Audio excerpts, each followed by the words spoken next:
টাংলিং গ্রাম কিন্নর কৈলাসের যাত্রা বলে যে ইন্ডিকেট করা আছে পাহাড়ের গা 19 জুলাই যাত্রা সম্পন্ন করে নেমে গেছে।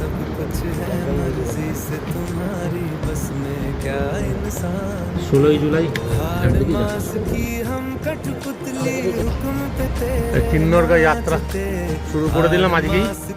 আরও 2 কিলোমিটার মতন হাঁটলে তবে টাংলিং গ্রাম শেষ হবে। প্রথম থেকে এরকম চড়া সিঁড়িগুলো খুবই চড়া। এখানকার মানুষজন এই গ্রামে যাতায়াত করে, সেই জন্য এখানে সিঁড়ির মতন করে দেবে।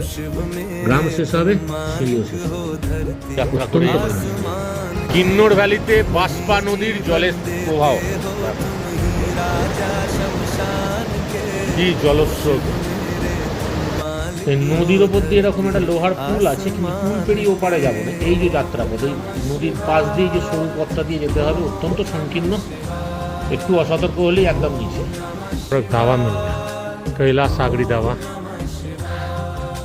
কৈলাস যাত্রাপথের আখড়ি ধাবা, মানে এইখানে এবার এই টাংলিং গ্রাম শেষ হচ্ছে।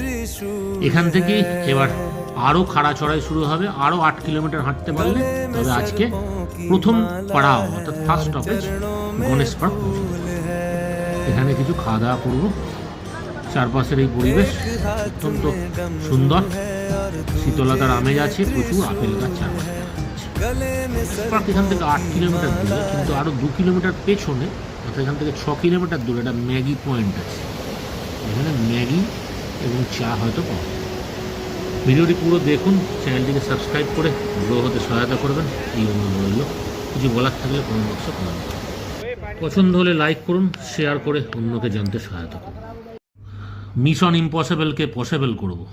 এখানে একটা প্রাকৃতিক সুড়ঙ্গ রয়েছে, থাকা যেতে পারে। এবং সব বোল্ডার চারদিকে।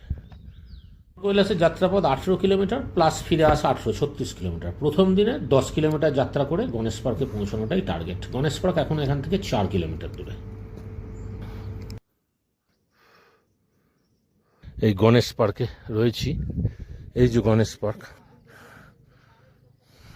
এই কিন্নর কৈলাস গৌরীশঙ্কর ক্যাম্প। 17 জুলাই 2026 শুক্রবার। এই আমার সামনেরটা আমার টেন্ট। আজ রাত্রি 10টার সময় এখান থেকে যাত্রা শুরু হবে। আবহাওয়া মনোরম, বেশ ঠান্ডা আছে, কিন্তু কড়া রোদ্দুর। আর ওই যে দূরে আলো জ্বলছে, ওই যাচ্ছে সব লাইন দিয়ে দিয়ে। রাস্তা বলে কিছু যে মার্কিং করা আছে, এরকম যেতে হবে।